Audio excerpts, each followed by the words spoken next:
When hit the fan with my parents, I had to move out. I was down on my luck living situation-wise. I could only crash on the couches of my friends. For so long, I was looking on all the roommate and apartment apps and websites, and I found something that caught my eye on this app.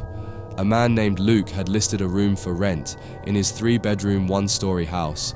The rent price was $1,200 a month. He'd basically be my landlord and roommate. As he would also be living in the house, he made sure to note on the ad that he'd be out of the house most of the time, and that the renter would have the place to themselves.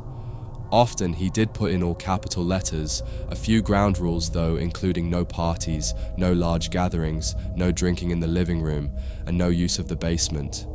They seemed like pretty standard rules. I went to view the house in person and meet Luke the second he opened the door. I got a bit of a read on him, that he was a little reclusive. His demeanor was quiet and a little awkward. He showed me the house. I could tell he was nervous because his voice would shake and he would stutter. The bedroom was a good size and the actual floor plan of the house was good. It was an open layout, meaning the kitchen, living room and dining room were all one big open space for $1,000 a month in my area. It was a steal.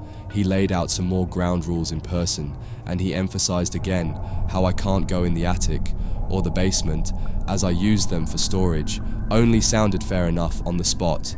I told him I'm interested. We shook hands, I left, and 2 days later I was moving in. We didn't draft any sort of lease or contract. I was just going to be paying him off the books. Month to month, the first day of every month, I had settled in pretty quickly.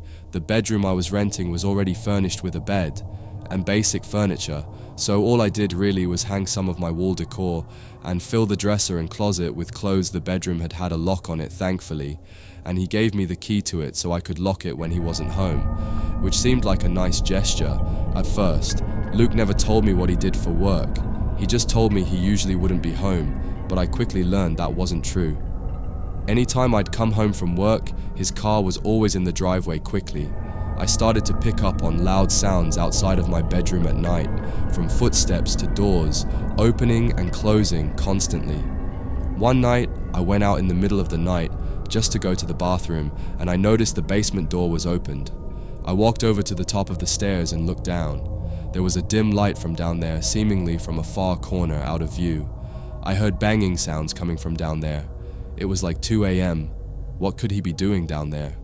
Then the bang stopped, and Luke appeared at the bottom of the stairs and looked up at me. It was so creepy that describing it in words doesn't do it justice.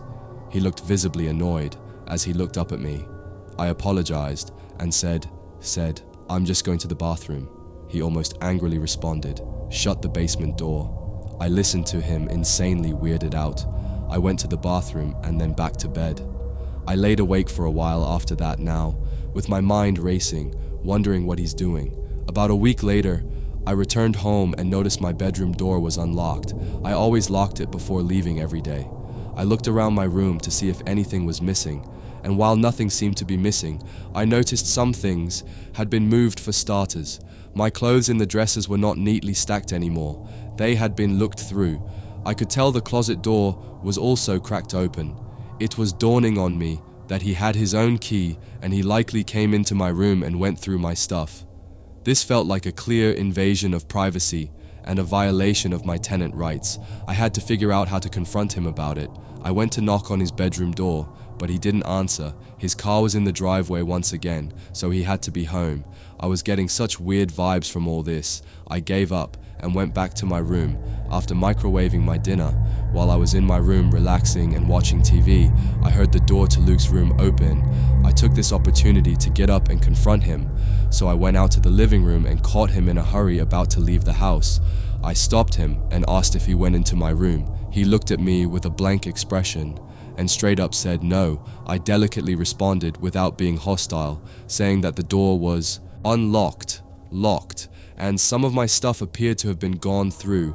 He then claimed that I had the only key to my bedroom, and then he said he's in a hurry, he has to go, and he left.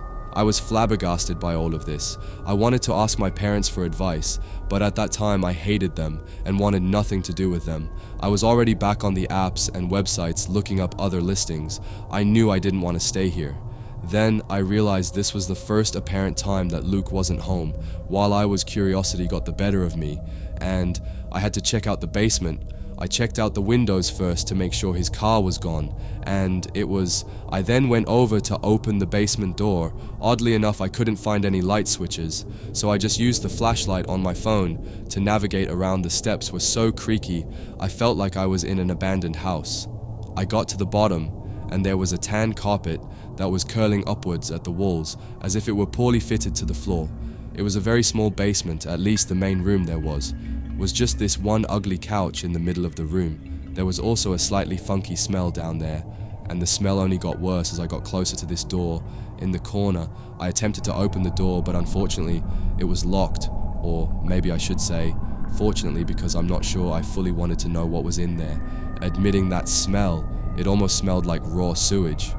But worse, I did one little quick sweep around the main room of the basement though, and I found nothing, just some taped up cardboard boxes, which I was not going to open. I went back upstairs and shut the door. The rest of that night, I stayed in my room. I never heard Luke come back. He must have gotten back after I had fallen asleep. I woke up. The room was still dark. My alarm was not going off. Something else had woken me up. I heard the floor next to my bed crack, and I turned and saw Luke leaning over my bed, looking at me. I screamed, and he replied to me to shush, and then asked me if I went into the basement. I screamed no. How did you get in here? I locked the door. He then asked me, are you sure I flipped the cards on him, and yelled, did you come into this room? When I wasn't home, he replied, no. Then he turned around and walked toward the door. I asked, how did you get in here? Then I saw him hold up his hand in the dark.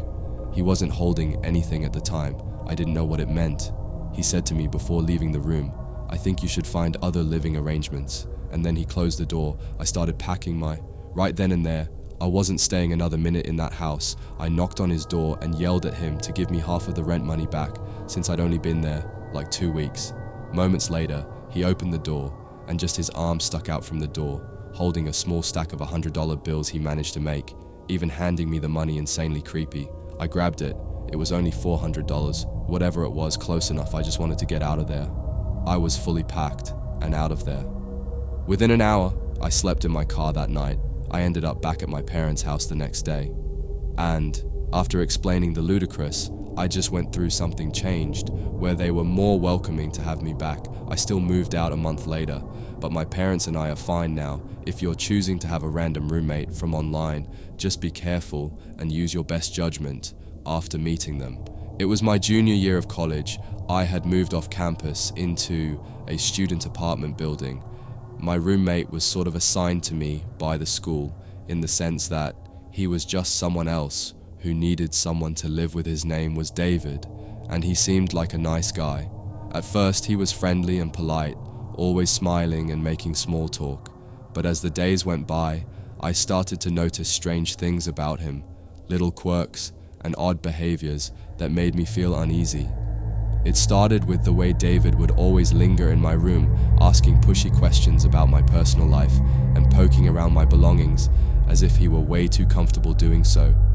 At first, I brushed it off as harmless curiosity, even if I found it kind of weird, but the more I thought about it, the more it bothered me.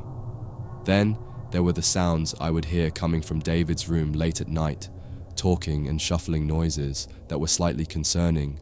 I tried to ignore them, telling myself it was just David watching TV or talking on the phone, but deep down I knew something wasn't right.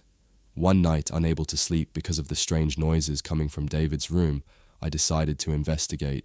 I crept silently down the hallway and pressed my ear against David's door, straining to hear what was going on inside. What I heard was just weird. It was the sound of David whispering to himself, his voice low and muffled, and then just as suddenly as it had started, the whisperers stopped and there was nothing but silence. Then I heard Jeff.